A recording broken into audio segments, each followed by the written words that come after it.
Most people don't fail in TikTok Shop because their product sucks. They fail because they're copying the same tired playbook, weak hooks, random creators, and zero strategy.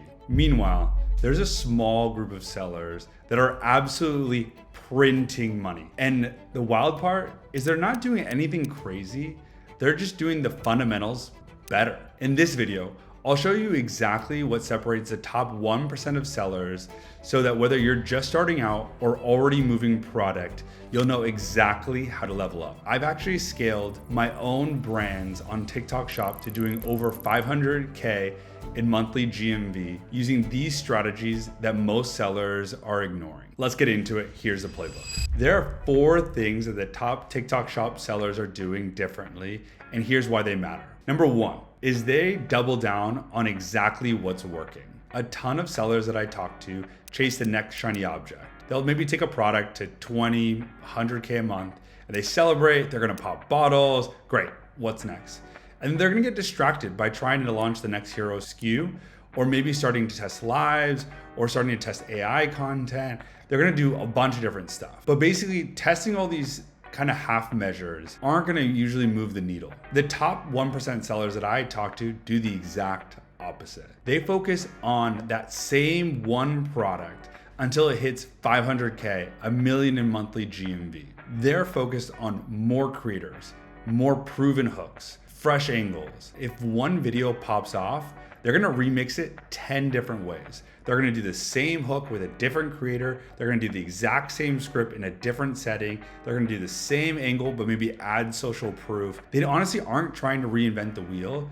They're just copying their own homework of what's basically worked in the past. And what that's gonna lead to is taking one viral video and turning it into like 5, 10. Okay, secret number 2 that the top sellers are doing is they work with creators like a competitive sales team. This one's really big. And so top sellers aren't just sending out free product and hoping for the best. They've removed all of the luck out of the equation. So they recruit, onboard, train, coach, and even let go of their creators just like you would an employee on a sales team. They build culture. There's a team structure. They have tons of communication and chat going back and forth. They're sharing what's working, what isn't working. They're super competitive, driven by sales and commission. And honestly, there's team goals. So I don't know if you remember the movie Wolf of Wall Street with like the chest banging and the sales floor and that just like kind of that high energy type of culture.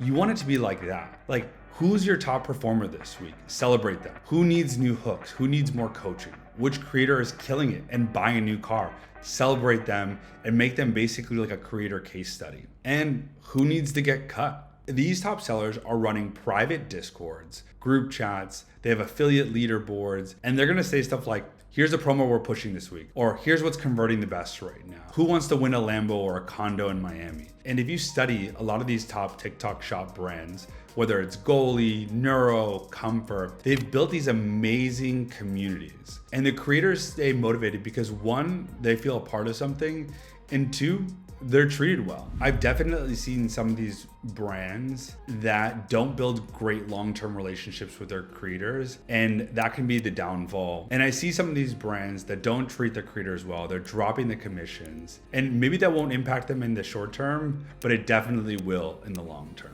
Something I heard somebody say once that I really loved was, you want to sell creators, so they will sell for you. And so think about how you can do that, whether that's through higher commissions, retainers, early or exclusive access to new products. Think about how you can treat them like you would treat a customer. How do you make them loyal? How do you retain them? And then ultimately, you're gonna have a selling machine. Okay, number 3 that the top sellers are doing is that they're obsessing over watch time. I've seen a bunch of beginners and they're looking at follower counts, likes, comments, and sometimes views. But the top 1%, they care about watch time because that's what the algorithm actually cares about. TikTok Shop won't push your content if people aren't sticking around. That means they coach their creators to improve their hooks, increase watch time, and that ultimately leads to more sales. They're breaking down those first 3 seconds. Is the hook clear? Is it visual? Would you stop scrolling? If your video doesn't lock attention early, your conversions don't matter because no one's gonna see your video. If it doesn't earn the view, it's never gonna have the chance to convert. And number 4 that these top sellers are doing is that they know their numbers cold. Elite sellers use like a mission control dashboard. Think NASA with charts, alerts, graphs, basically exactly how you need to course correct on the fly. Tracking TikTok Shop should be no different. You want to track all of your data in real time and let it dictate what to do next. Whether it's your cost per order, your profit margin. I've talked to a ton of the top 10 TikTok Shop sellers that are happy to be at a negative 10% net margin because TikTok is driving so much spillover to Amazon, to Shopify, sometimes even to retail. And that's how they scale shop. But the important thing is they know exactly every single one of their metrics. They know exactly how much commission they're paying per product, how much advertising they're spending, how it's performing. They also know all of the hidden costs on TikTok Shop that isn't easy to find. They know exactly how many samples they've sent by product on a monthly basis and all of the costs associated with it. They're drilling down into AOV, refund rate, repeat purchase window. The most sophisticated brands think exactly like a D2C company would. And then every dashboard tile tells a story and sparks an action item for tomorrow's work. They're drilling down into GMV by creator. Who's carrying the store? Who's coasting? Who do you need to double down on and put on retainer? They're looking at video concentration, creator concentration. They're going to be using dashboards. They're going to be checking trends. And ultimately, they're making decisions based on data, not just vibes. So if you're not tracking what's actually driving revenue, you're flying blind. And if you want better visibility into these, check us out at Hive HQ. And even with all of this, you still need a system. You want to build a machine that pulls in traffic, converts cold viewers, and turns them into repeat buyers. So if you want more visibility into what's working on your TikTok shop, book a free strategy call with me, link is below. And if you want to learn more about creating killer content, here's a video I did on how to make high converting TikTok shop videos. Hit subscribe and I'll see you there.